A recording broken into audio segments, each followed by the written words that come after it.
咁今日就帶大家嚟睇太古城嘅一個單位啦。咁咧佢就係鄰近太古城中心嘅，行大概5分鐘到。咁佢成個路程咧，其實係可以喺商場直穿過去屋苑啦，成程都有瓦遮頭嘅。咁落雨咧都唔驚揼濕。樓齡大概都有47年啦，所以原本嘅裝修咧都頗舊下，成間屋睇落都好暗。想知點樣搖身一變到咁光猛，又好似 cafe 咁嘅風格，咁就要繼續睇落去啦。呢個單位嘅實用面積咧就大概有581尺嘅，咁就有3間房啦，一個廳、一個廚房、一個廁所嘅，咁就係一家3口住喺度噶啦。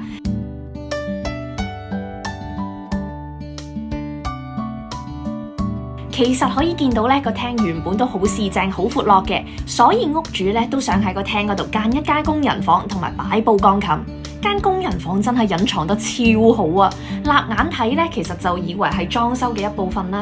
裡面雖然好細，但都有床同衣櫃㗎，啱啱好夠一個人入去。工人房隔離咧就有個凹位，啱啱好擺到部琴啊！咁上面仲有2排收納櫃，實用之餘咧又有美感。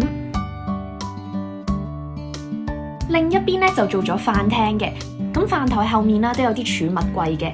另外屋主為咗想營造 cafe 咁嘅感覺啦，咁所以就喺飯廳嗰度擺咗個 display 架，咁樣咧普通喺屋企食飯都可以打卡咁啦。講埋個廳嘅玄關位啦，咁有張凳仔方便人着鞋啦。咁凳仔下面咧都有個收納空間嘅喎，行過啲咧隔離上下都有收納櫃嘅。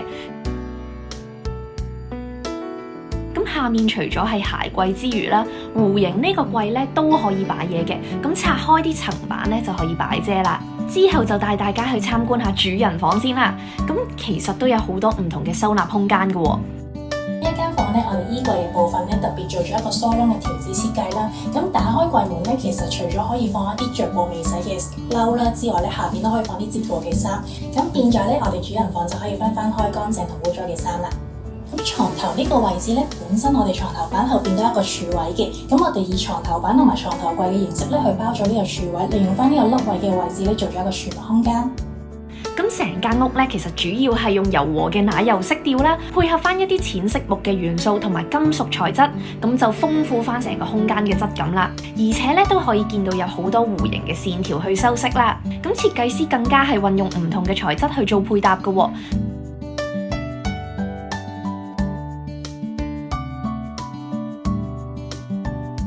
大大咁去提升空間嘅質感，咁整體嘅感覺咧就好似去咗文青 cafe 咁啊！而屋企嘅玄關位同埋床位咧都有做到一個滲光嘅設計嘅，令到整體嘅感覺更光猛。最後啦，就帶大家去廚房睇下啦。咁又係好光猛啦，整體又係用一個淺色木嘅元素啊。門後面咧仲有一個收納櫃，夠深之餘仲可以拉到出嚟嘅喎。咁樣揾嘢嘅話咧，就唔使逐件攞出嚟。呢個單位係鄰近太古城中心，可以直接喺商場穿出去屋苑，行嘅過程咧大概5分鐘左右啦。成程都有瓦遮頭嘅，咁落雨咧就唔驚揼濕晒啦。見到屋苑樓下其實都有啲診所啦，咁萬一病咗都唔使行太遠去睇醫生啊。樓下咧更加係有芭蕾舞學校、琴行同埋遊樂設施等等。